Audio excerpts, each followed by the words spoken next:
Baik, Assalamualaikum warahmatullahi wabarakatuh. Izin memperkenalkan diri, nama saya Clarissa Saraswari dengan NPM 2313024060 Prodi Pendidikan Biologi angkatan 2023 kelas B.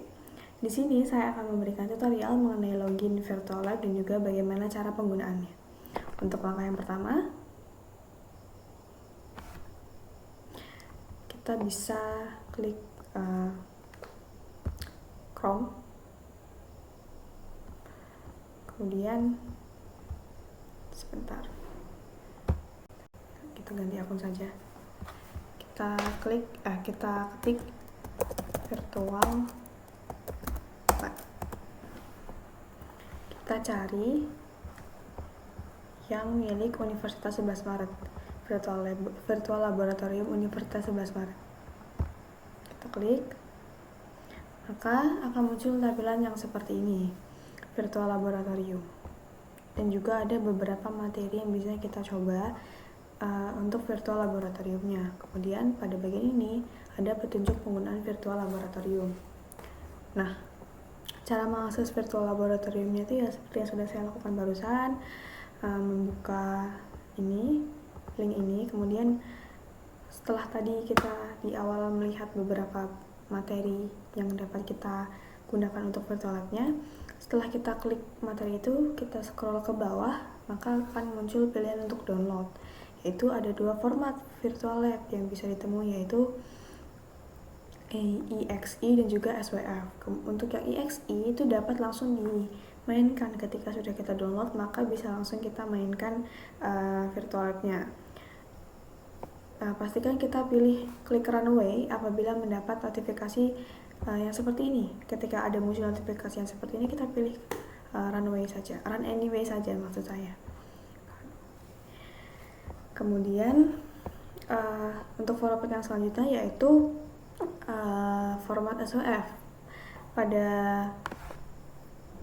format yang ini kita bisa menggunakan virtual lab-nya menggunakan aplikasi bantuan. Jadi harus ada aplikasi bantuannya untuk kita bisa mengakses format yang ini, yaitu Adobe Flash Player Support Center.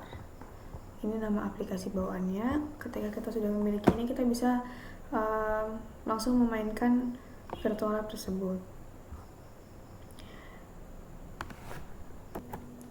Baik, setelah kita selesai membaca petunjuk penggunaan virtual lab-nya, kita bisa kembali ke menu awal.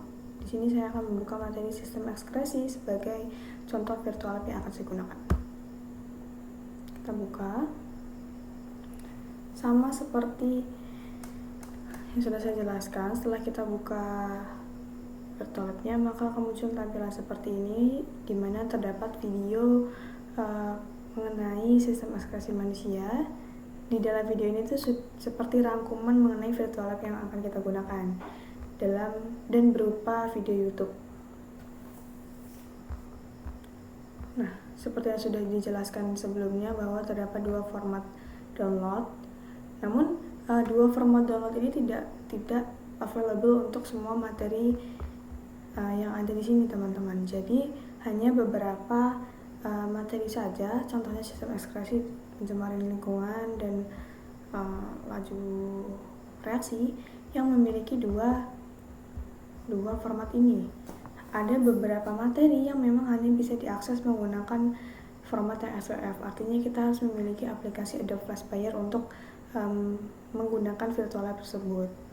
Karena saya tidak memiliki aplikasi tersebut, maka saya memilih untuk menggunakan yang format EXE. Kebetulan saya sudah download untuk bagian sistem ekskresi yang format EXE, tinggal dibuka. Maka ketika sudah di-download, sebentar, saya download ulang saja agar teman-teman bisa paham yang dimaksud dengan notifikasi run anyway. Sudah terdownload. Ini sudah saya download tadi, makanya sudah ada ini yang baru saya download.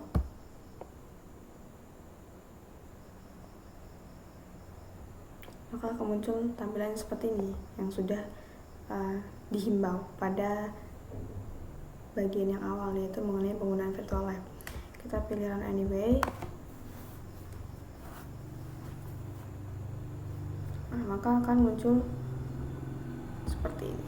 Kita pilih Ctrl F agar terbuka semuanya.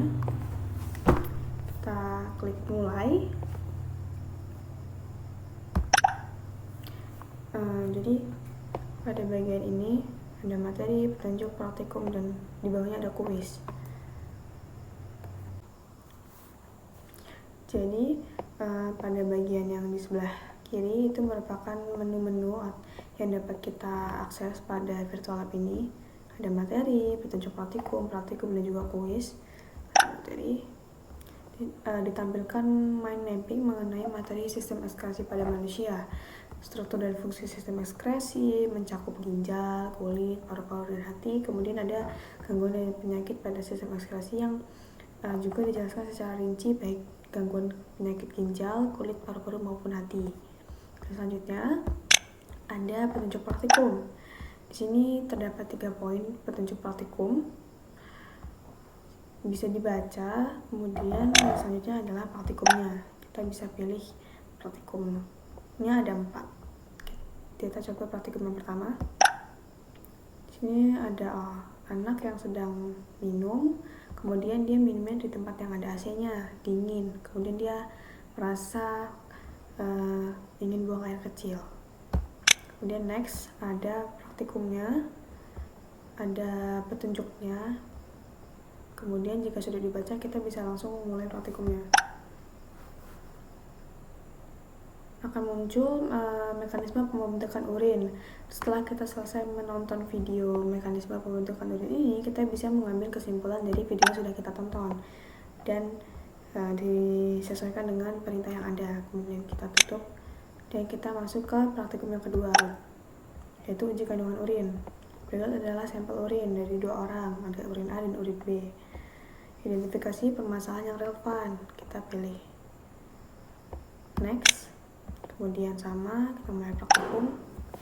Ada 3 praktikum lagi pada praktikum yang kedua ini, dibagi menjadi praktikum 2A, 2B, dan 2C. Yang pertama, uji kandungan amonia pada urin. Kita sesuaikan peralatannya dengan yang ada di titik-titik.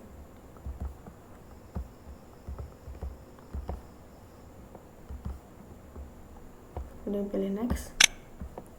Kemudian panaskan urin pada tabung reaksi menggunakan pembakar spiritus. Kita panaskan urinnya. Setelah itu identifikasi bau yang timbul dari percobaan tersebut. Kemudian kita close. Selanjutnya uji kandungan protein pada urin. Sama, kita sesuaikan gambarnya. Ada stopwatch, ada biuret, kemudian ada pipet tetes, ada tabung reaksi B dan juga tabung reaksi A. Dan kita pilih next. Tambahkan 5 tetes larutan biuret pada urin dan diamkan selama 5 menit. Kita coba pada larutan yang A.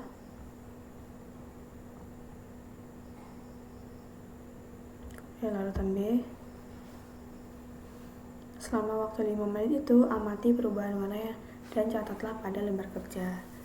Perubahan warna pada urin A, dia warnanya berubah menjadi biru urinnya, kemudian pada urin B dia berubah seperti warna hijau toska.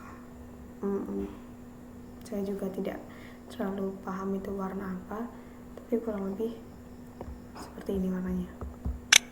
Selanjutnya uji kandungan glukosa. Masih dengan cara yang sama.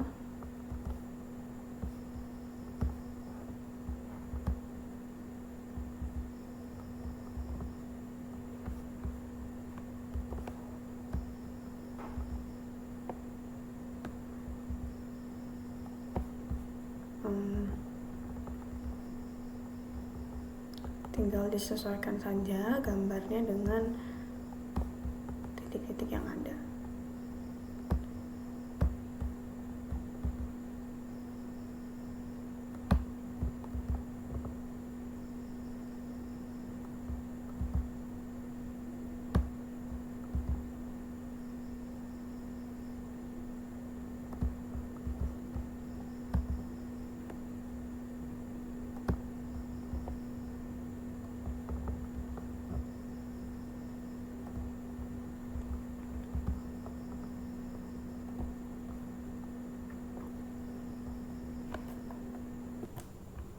Setelah itu tinggal dilakukan saja praktikumnya. Close. Kita kembali dan lagi ada mekanisme pengeluaran keringat. Pada bagian ini kan diperhatikan kegiatan yang dilakukan oleh video yang ada di gambar. Dia sedang berlari dan orang yang sedang berjalan. Perbedaan keringatnya itu ada gitu kan. Kemudian kita pilih next, sama, kemudian akan ditampilkan seperti mekanisme atau petunjuk gitu kan, menggunakan anak panah. Dan setelah itu kita bisa tarik kesimpulan dari gambar yang disajikan ini, apa kesimpulannya. Kemudian kita tutup dan lanjut pada praktikum yang keempat. Bisa kita baca terjadi demam yang diakibatkan suatu pasien menderita suatu penyakit gitu kan, dengan gejala dia ada demam. Nah, ada diagnosis bahwa dia mengalami gangguan metabolisme bilirubin pada hatinya.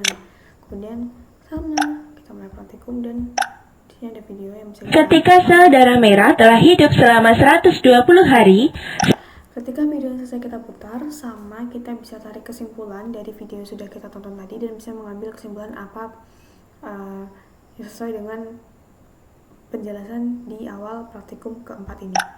Kemudian bisa kita tutup dan ada kuis. Kita bisa pilih kuisnya.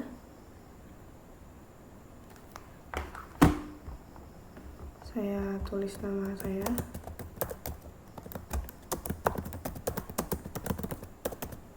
Dia nomornya, saya isi NPM kelas B. Sekolahnya kita rubah menjadi Unila saja. Kita mulai.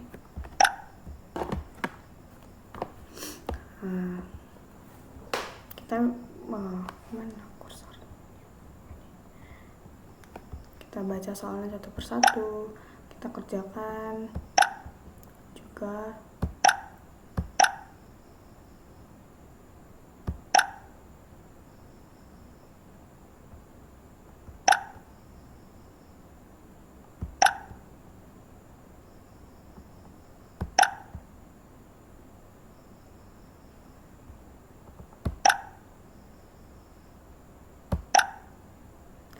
Nah, setelah kita selesai mengerjakan kuisnya, maka akan langsung muncul jawabannya.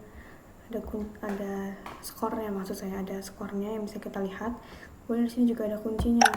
Apakah jawaban kita ada yang salah atau benar. Kalau misalkan jawaban kita ada yang salah, maka dia akan muncul kunci jawaban dan juga pembahasannya. Jadi setelah kita mengerjakan, kita juga bisa mengevaluasi juga.